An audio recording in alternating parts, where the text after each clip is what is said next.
I'm Tori, 32 years old, and 2 weeks ago, my sister accidentally added me to a family group chat called Real Family Only.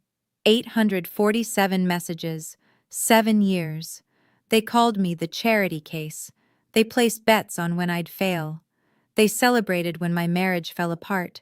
My own mother wrote, and I'm quoting her exactly, "At least she doesn't have kids.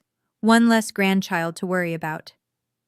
I screenshot everything, every single message, didn't miss a period.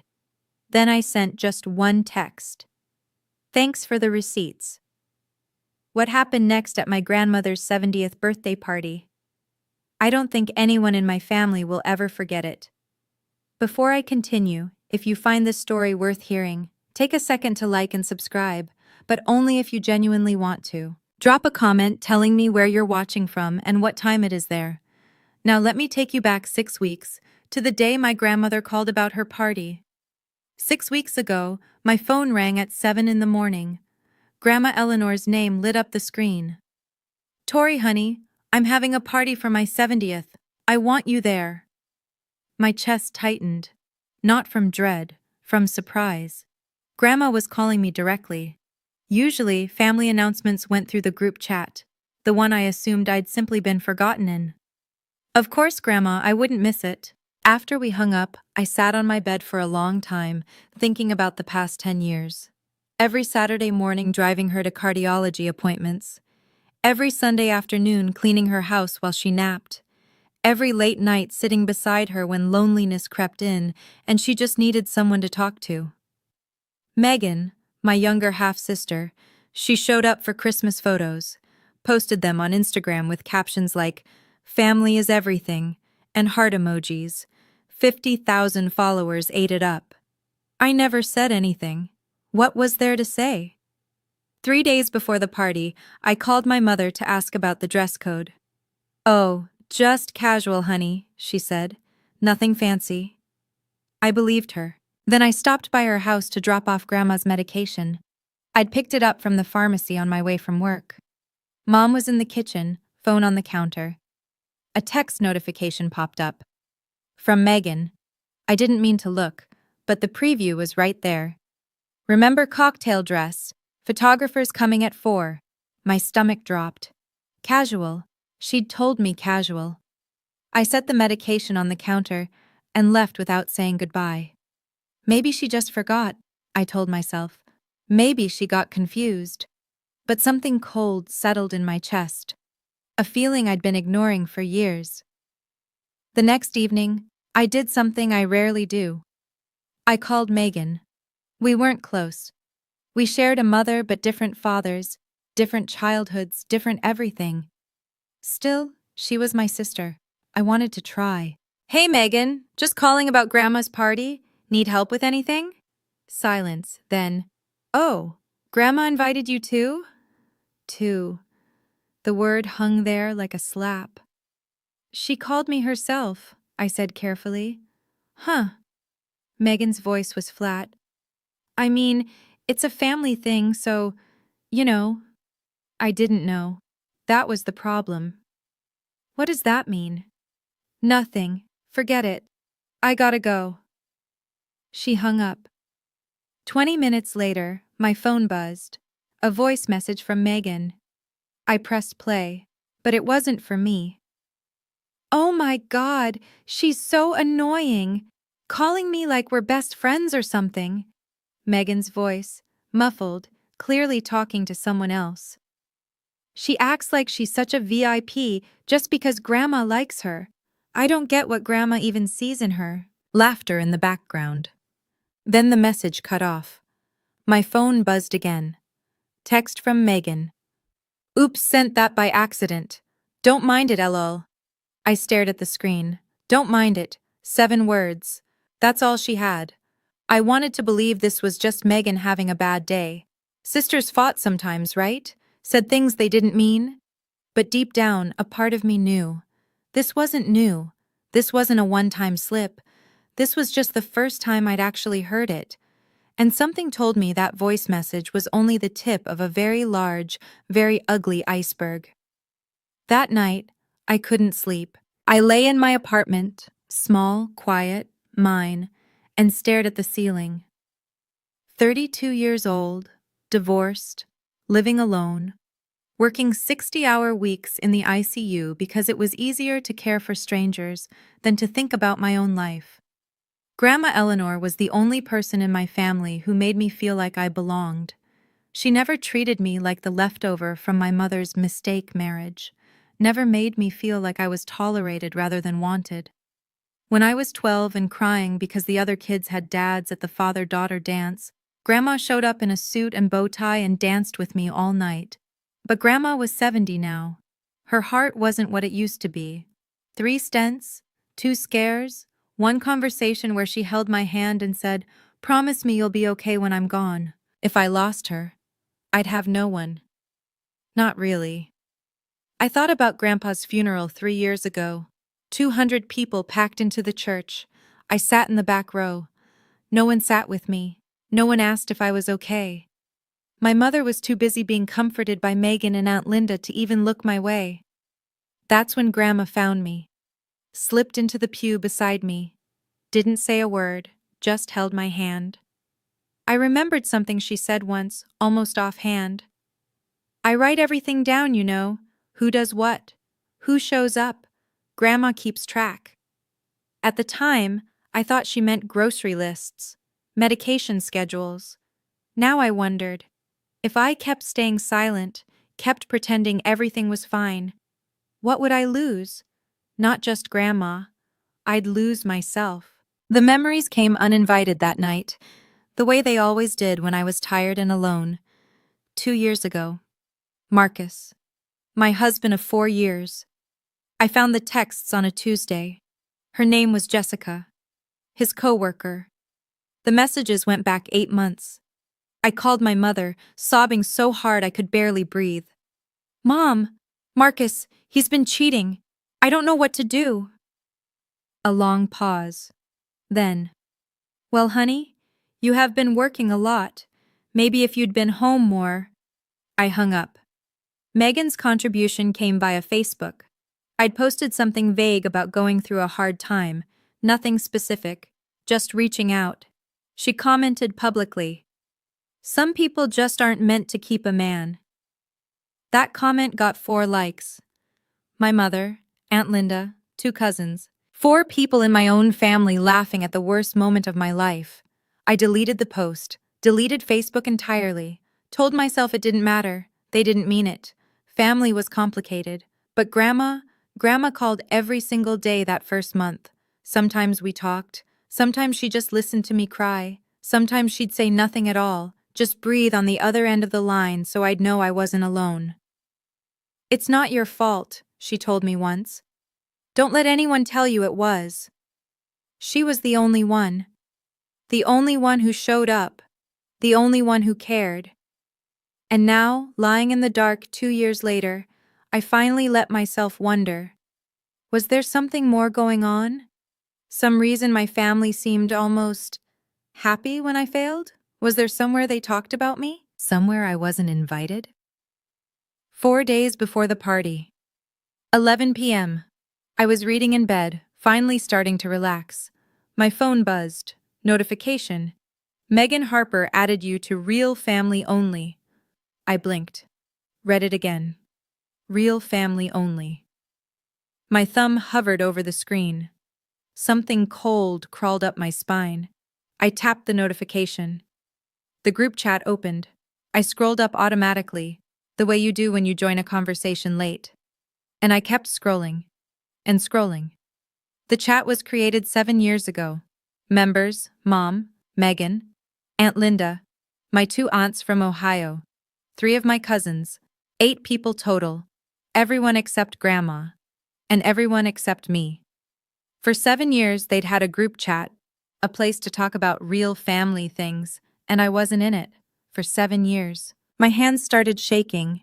In the corner of the screen, a small number glowed. 847. 847 unread messages. I checked the most recent one, sent 2 days ago. Aunt Linda complaining about her neighbor's dog. Normal stuff. Nobody had noticed I'd been added. Nobody had said anything. I scrolled to the very beginning, to the first message ever sent, 7 years ago, when this chat was created. It was from Aunt Linda. Finally, a place to talk without you-know-who seeing. Megan replied, "Charity case free zone." My mother wrote, "Girls, don't be mean. But yeah, this is nice." The room tilted. I sat there in the dark, phone glowing in my hands, and felt something crack open inside my chest.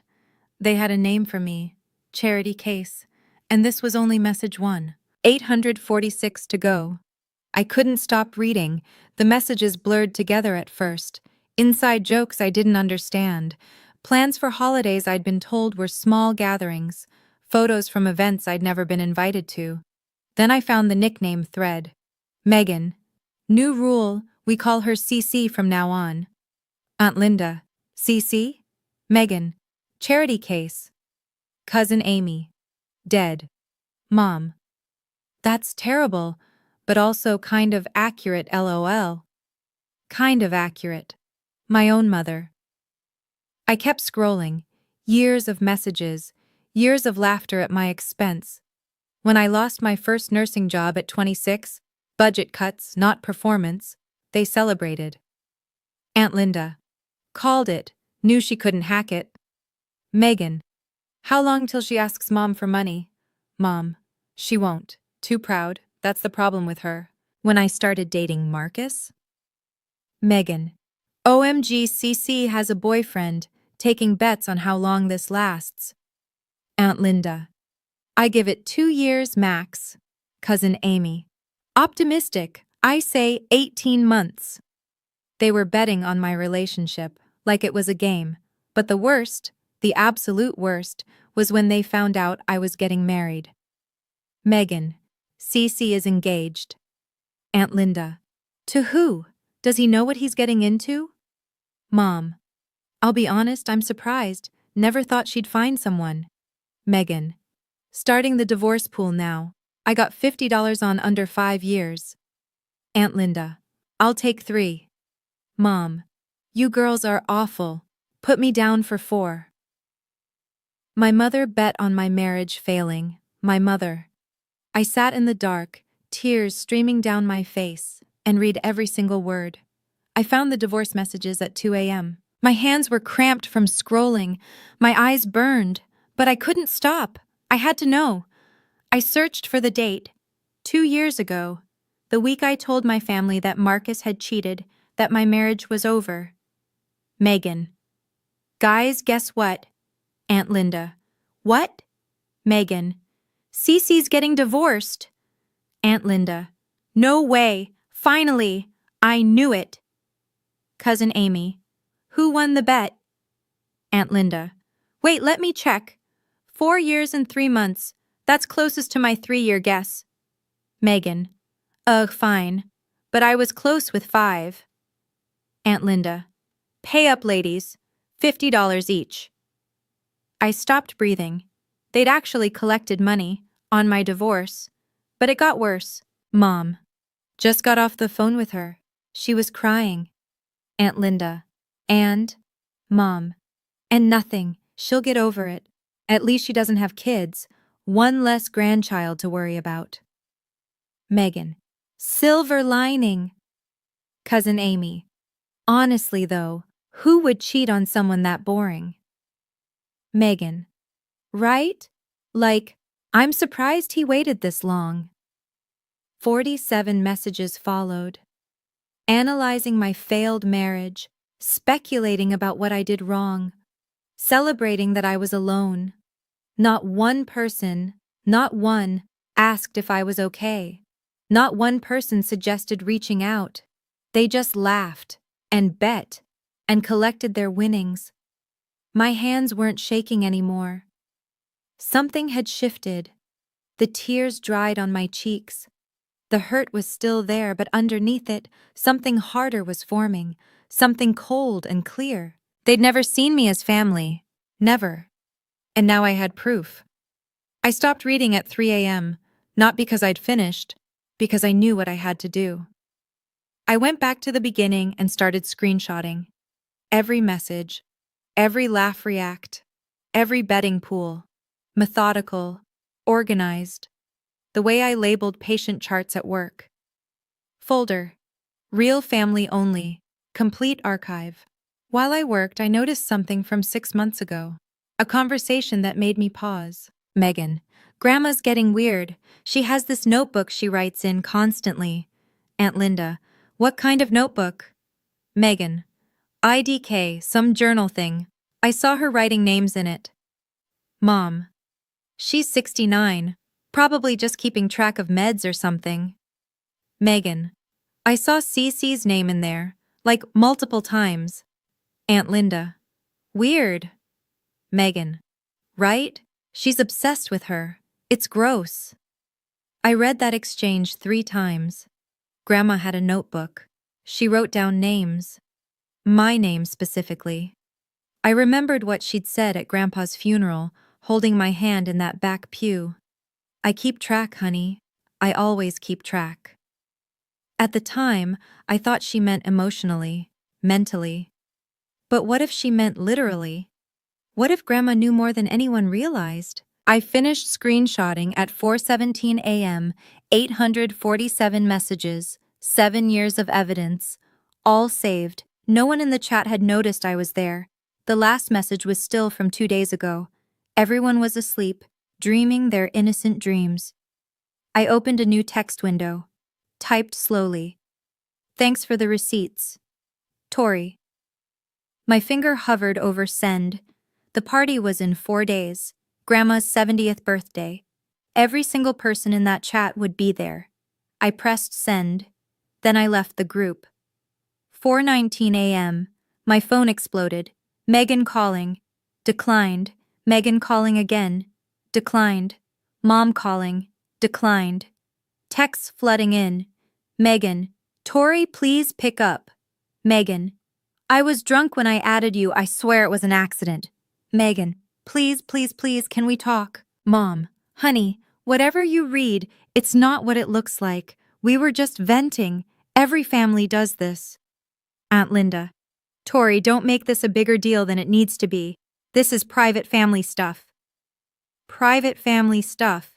That's what they called 7 years of mockery. More calls, more texts. By 4:45, 67 messages had piled up. Megan, we love you, you know that, right? Sisters joke around. Mom, please call me back. Let's talk like adults. Aunt Linda, this is why we didn't include you. You're too sensitive. Too sensitive. The woman who bet on my divorce was calling me too sensitive. I turned off my phone.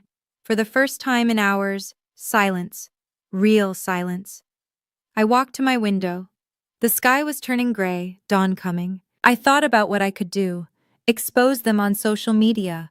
Forward the screenshots to every relative not in that chat. Burn it all down. But that wasn't me. That wasn't who I wanted to be. Grandma's party was in 4 days. 70 years old. Her whole family would be there. Friends, neighbors, everyone who mattered to her. I wasn't going to ruin her birthday, but I wasn't going to stay silent either. I had a plan, not revenge, something better, truth, and the right moment to tell it. I set my alarm for 7, lay down, and slept better than I had in years. 3 days before the party, Megan showed up at my apartment. I opened the door to find her in full makeup, designer bag clutched to her chest, eyes wet with tears that looked almost real. Tori, please, can we talk? I stepped aside, let her in, said nothing.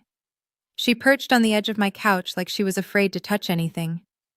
I'm so sorry. You have to believe me. That chat? It got out of hand. We never meant... You bet on my divorce. She flinched. That was Aunt Linda's idea. I went along with it. I was young. You were 22. And you did it again last year when you bet on whether I'd get promoted. You saw that? I saw everything, Megan. The tears stopped. Something harder flickered in her eyes. Calculation. Okay, fine. But you can't tell Grandma. She's fragile. This could literally kill her. I almost laughed. Now you care about Grandma's health? I've always cared. You visited her twice last year. I visited every week. I have a business to run. You have an Instagram account. We stared at each other. Sisters by blood, strangers by choice.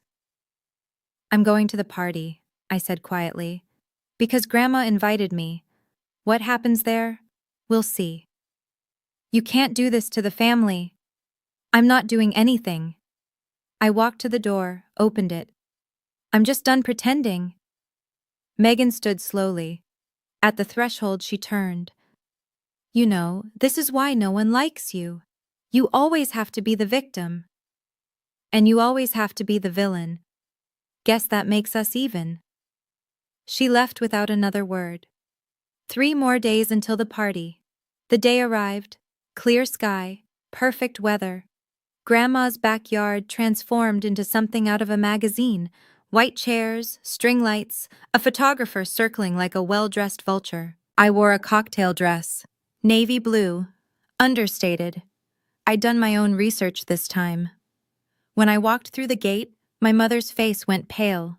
Megan grabbed her arm. Aunt Linda spilled wine on her sleeve. They'd hoped I wouldn't come. Tori! Mom recovered first, smile plastic. You made it. Grandma invited me. Of course she did. For the next 2 hours, I was invisible. When group photos happened, I was directed to the back row. Better lighting up front, Mom explained. You understand? When appetizers were passed, servers walked right by me. When guests asked who I was, Megan answered before I could. Just a cousin. Just a cousin. Her own sister. The photographer gathered us for a family portrait. Mom positioned everyone carefully. Herself next to Grandma, Megan on the other side, Aunt Linda beside them. Tori, honey, can you maybe stand behind? I took my place in the back, partially hidden by Cousin Amy's boyfriend. One of my great aunts, someone who wasn't in the chat, leaned over.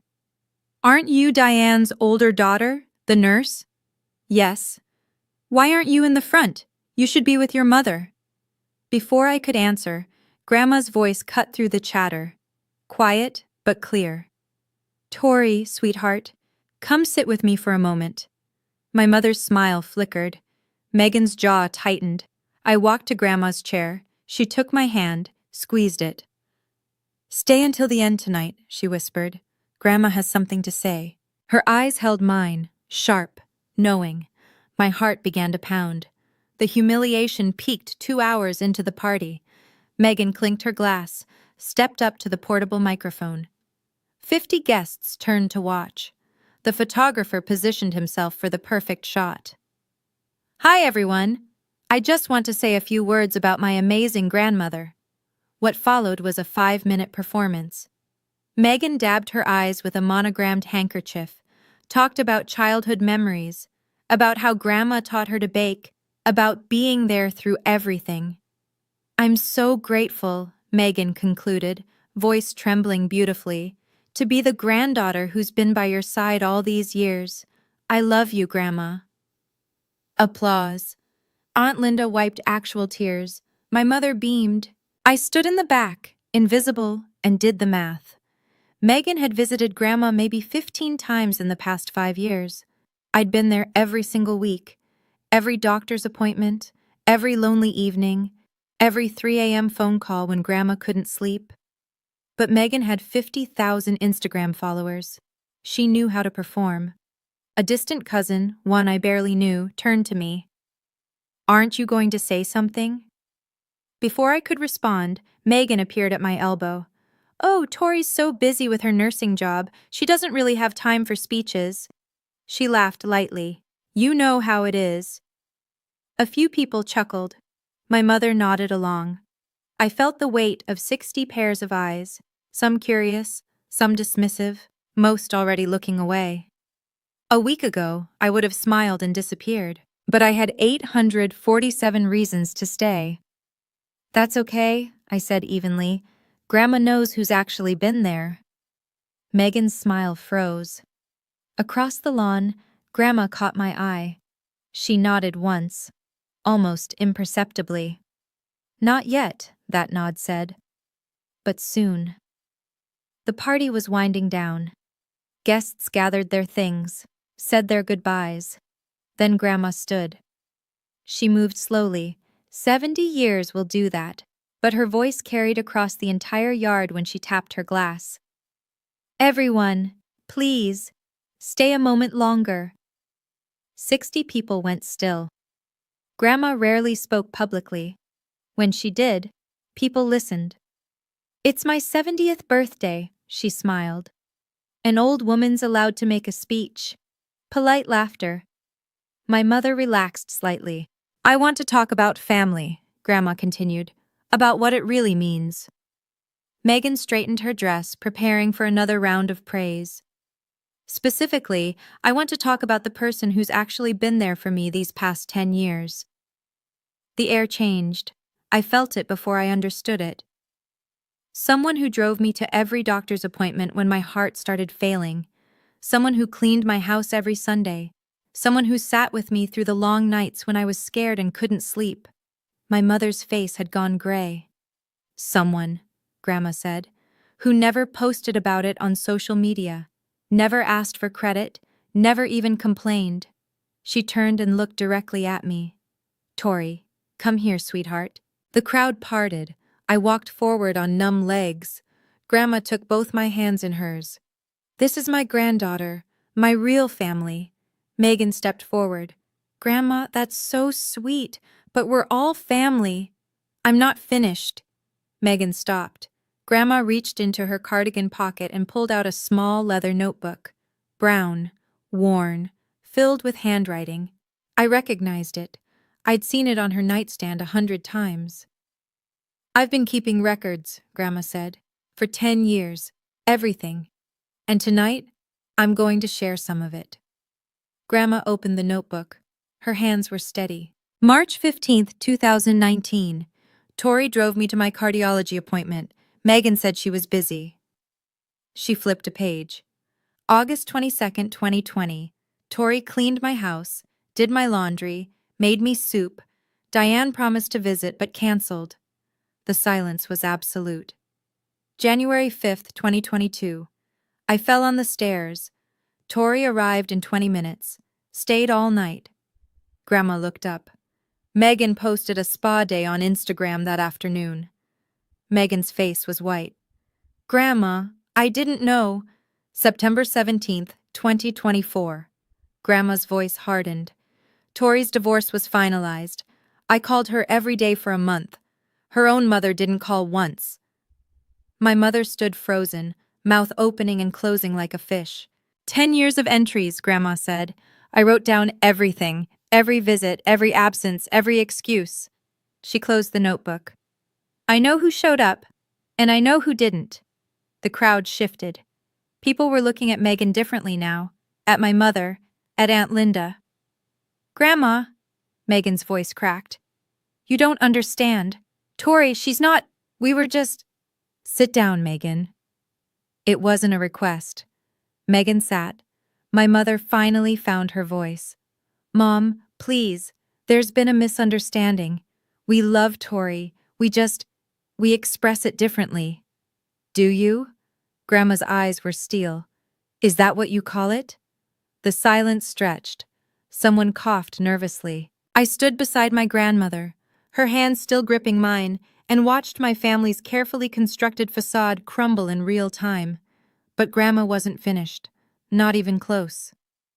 There's something else, she said. Something I learned 6 months ago. Robert, would you please explain? In the crowd, Uncle Robert, Aunt Linda's husband, slowly rose to his feet. Right now, if you're wondering, wait, what's about to happen? I was wondering the exact same thing. Before I tell you what Robert said, I have to ask, do you think Grandma already knew about the group chat? Comment, she knew, or no way, below. And if you're invested in this story, hit subscribe so you don't miss the ending. Okay, back to the party. Robert stood slowly, adjusting his tie. Aunt Linda grabbed his arm.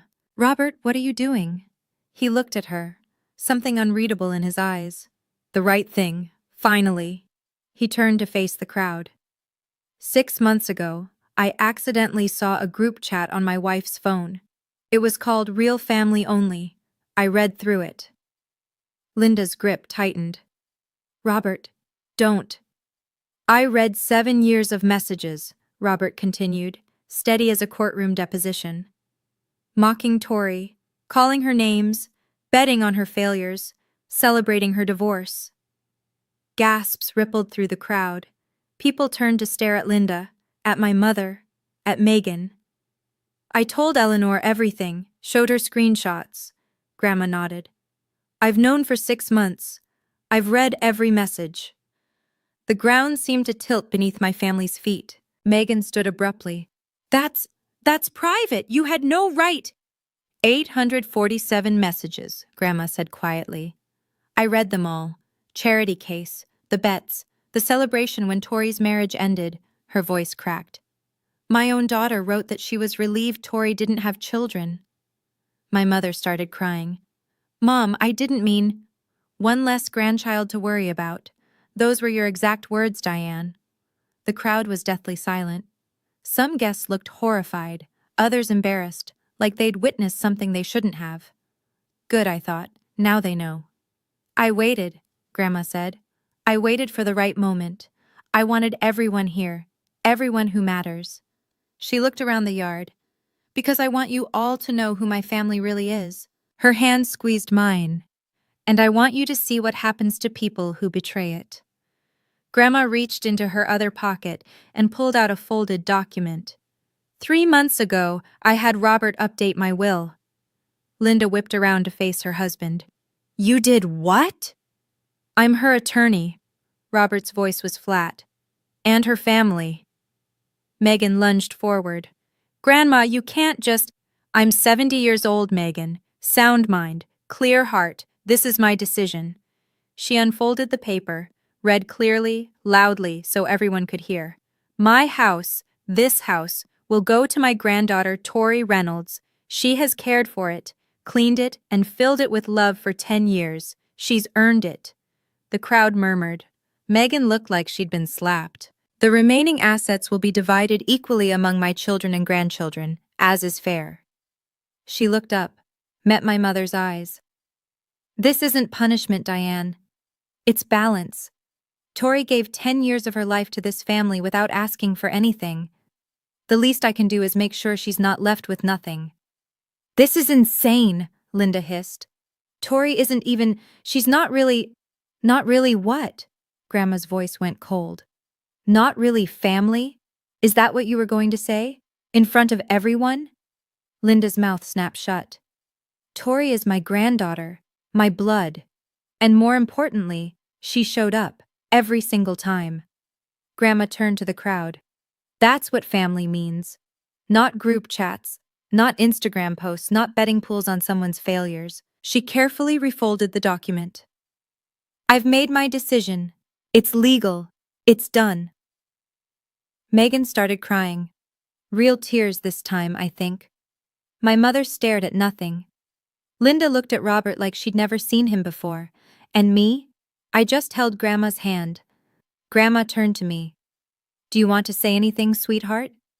60 faces watched, some sympathetic, some shocked, some, my mother, Megan, Linda, devastated. I stepped forward, let go of Grandma's hand. I'm not going to yell, I said quietly. I'm not going to call anyone names. That's not who I am. Megan wiped her eyes. Tori, please, we can fix this. I have 847 screenshots, Megan. There's nothing to fix. She flinched. For 7 years you had a chat called Real Family Only. You excluded me, you mocked me, you bet on my failures. I looked at my mother. You celebrated the worst day of my life. Mom opened her mouth, closed it. No defense left. So here's what I want to say. I'm done.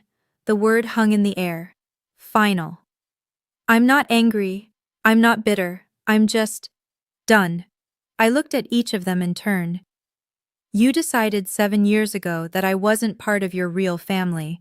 I'm going to respect that decision now. Tori, You can't just cut us off, Linda started. I'm not cutting you off. I'm accepting the boundary you already set. I kept my voice level. You excluded me. I'm simply agreeing with your choice. Silence. I turned to the crowd, to the cousins who weren't in the chat, to Grandma's friends, to the neighbors who'd watched me come and go for a decade. That's all I have to say. I walked back to Grandma's side. She took my hand again. I'm proud of you, she whispered. And for the first time in a very long time, I was proud of me too. The party ended in silence. Guests gathered their things quickly, avoiding eye contact with my mother and Megan. I watched small clusters form, people whispering, glancing over, shaking their heads. My great-aunt Martha, Grandma's neighbor for 30 years, approached me near the garden gate. I always wondered why you weren't in the family photos, she said softly. Now I understand. You knew? I knew something was wrong. You came every week, cleaned, helped, never complained. She squeezed my arm. Your grandmother talked about you all the time, never mentioned the others much. Another guest, someone I didn't recognize, stopped on his way out. I've known Eleanor 40 years. If she says you're her real family, that's good enough for me. Small kindnesses, they added up. Megan tried to approach me one last time. Mascara streaked down her cheeks, designer dress wrinkled. Tori, we need to talk, please. Not tonight. But I said not tonight. She stood there helpless. For once, her Instagram smile couldn't save her. You can't just... I can. I kept my voice calm. And I am. I walked away, left her standing there, standing. My mother sat alone on a white chair, staring at nothing. Guests passed her without speaking. The social queen of every family gathering, suddenly invisible. Aunt Linda was screaming at Robert by the catering table. Words like betrayed and ruined everything carried across the lawn. I didn't feel triumphant, didn't feel victorious. I felt something simpler. Free. Grandma appeared beside me, took my elbow. Help an old woman to her chair? I walked her inside, away from the wreckage of her birthday party. Are you okay, Grandma? She smiled. Best birthday I've ever had. The fallout came in waves. First wave, social media. Someone from the party, I never found out who, posted about it. Not the details, just enough. Witness the most dramatic family revelation today. Group chat exposed, bets on divorce. The quiet sister finally got justice. It spread. Megan lost 5,000 followers in a week. Comments flooded her latest post. A photo of smoothie bowls, with questions she couldn't answer. Is this the girl who bet on her sister's divorce? Wait, is this real? Unfollowed. Can't support people who treat family like that. She turned off comments, then made her account private, then disappeared from Instagram entirely. Second wave, community. My mother's social circle, the book club, the garden committee, the women she brunched with every Sunday, started pulling away. Busy became the default response to her invitations. Word travels fast in small towns, Robert told me over coffee a week later. He'd moved into a hotel. Linda's blaming everyone but herself. Are you two... done? Probably. He stirred his cup slowly. I should have said something years ago. I convinced myself it wasn't my business. Why now? Because I saw those messages. About you. About your divorce. He looked up. I have a daughter. Imagining someone treating her that way. He didn't finish. Didn't need to. That evening, I got a text from cousin Amy, the one who'd laughed at my marriage failing. Hi, Tori. I don't expect you to forgive me, but I wanted to say I'm sorry. I was wrong. I got caught up in what everyone else was doing, and I didn't think about how it would feel to be you. I'm sorry. It wasn't much, but it was something. I know some of you watching right now have been through something similar. Maybe not the exact same situation, but that feeling, being the outsider in your own family, being talked about behind your back, wondering if you're crazy for sensing something wrong. You're not crazy, and you're not alone. If this story resonated with you, drop a comment. Share your story if you feel comfortable. Now, let me finish telling you mine. 3 days after the party, I drove to Grandma's house. She was sitting in her garden, notebook open on her lap, pen in hand. Still writing, still keeping track. "Grandma?" She looked up and smiled. "There's my girl." I sat beside her on the weathered bench, the same bench where we'd sat 100 times before, watching the birds, talking about nothing and everything. "Are you upset with me?" she asked. "Upset? Why would I be upset?" "Because I knew for 6 months. I could have told you sooner, saved you from going through that chat alone at 3 in the morning. I thought about it. Really thought." "Why didn't you?" She set down her pen. "I wanted to wait for the right moment. If I'd told you privately, they would have denied everything. Called you a liar. Said I was going senile." She shook her head. "But in front of 60 people? With Robert to back it up? There was nowhere to hide. You planned this." "I'm 70, sweetheart. I've learned a few things." She took my hand. "Never act when you're angry. Wait until you're calm, then you'll know what you really want." What did you really want? Justice for my granddaughter, and the truth in the light where everyone could see it. She squeezed my fingers. They'd been hiding in the shadows for 7 years. Time to turn on the lights. We sat in comfortable silence. Birds sang. The afternoon sun warmed our faces. "I love you, Grandma. I love you too, Tori, more than you know." She picked up her pen again, opened her notebook.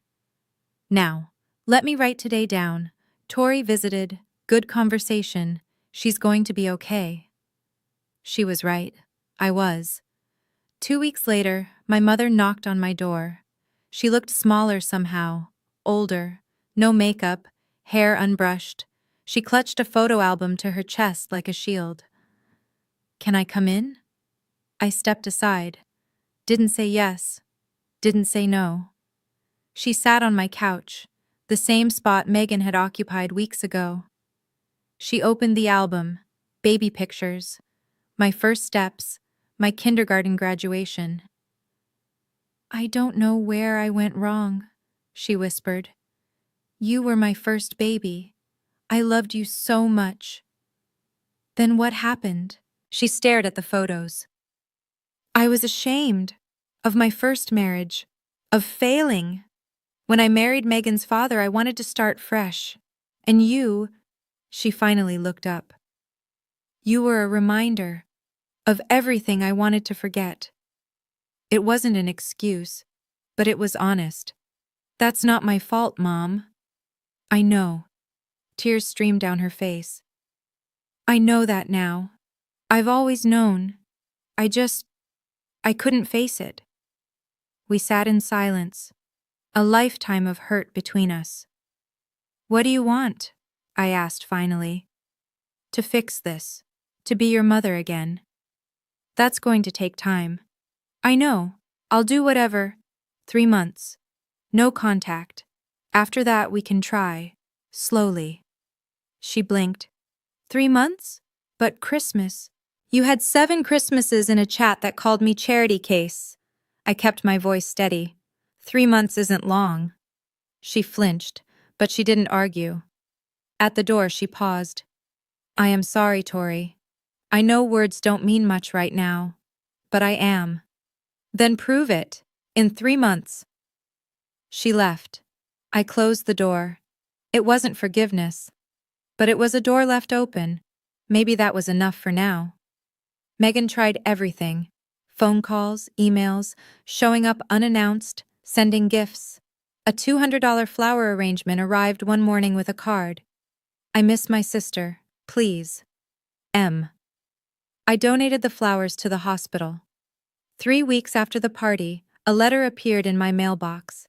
Handwritten, 6 pages. I read it all. Every word. She wrote about growing up jealous of my relationship with Grandma, about feeling like second best despite having the better clothes, the better grades, the better Instagram following, about starting the chat because she wanted somewhere to belong, somewhere she was the favorite. I know I can't undo 7 years, she wrote.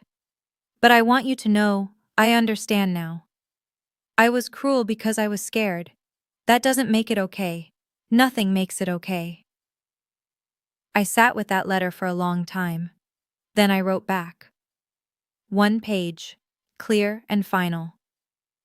Megan, I received your letter. I understand you have reasons for what you did. Reasons aren't excuses. I don't hate you. I'm not angry anymore. But I also don't want a relationship with you. You spent 7 years treating me like an outsider. I'm not going to spend the rest of my life trying to prove I belong. I wish you well. I genuinely hope you find peace with yourself. But I can't be part of that journey. Please don't contact me again. Tori. I mailed it the next morning. She didn't respond, didn't show up, didn't try again. Maybe she finally understood. Or maybe she just gave up. Either way, the result was the same. One less person in my life who never really wanted me there. It should have felt like loss. Instead, it felt like breathing. 3 months later. I'm writing this from Grandma's living room. My living room now, sort of. She insisted I stay in the guest room until she decides to kick the bucket. Her words, not mine. She's in the garden, notebook open, pen scratching away, still keeping track. My mother and I have talked twice, brief conversations, careful. She's trying, actually trying. Whether it's enough, I don't know yet. But the door is open. Megan is a stranger now. I see her posts sometimes. Her account is public again, rebuilt around healing and growth. Maybe she means it. Maybe it's just another performance. Either way, it's not my concern anymore. Robert and Aunt Linda finalized their divorce last month. He sends me Christmas cards now. We're not close, but we're something. Allies, maybe. Amy, cousin Amy, who laughed at my divorce, has apologized 3 more times. We grabbed coffee last week. It was awkward, but not terrible. And me? I still work 60 hours in the ICU. Still live alone. Still eat dinner standing over the sink more often than I should. But something's different. I don't feel like I'm waiting for permission anymore. Permission to belong, to be seen, to matter. Grandma said something to me yesterday while we watched the sunset from her porch. You know what the best part of getting old is? What? You stop caring what people think. You just live. I'm trying to do that now. Live. Not perform, not prove. Just exist, exactly as I am. I didn't lose my family. I lost the illusion of one. And for the first time in 32 years, I think I'm finally free. That's my story. 847 messages, 7 years of secrets, and one grandmother who changed everything. If you're in a toxic relationship, family, friend, partner, remember this. You don't have to set yourself on fire to keep them warm.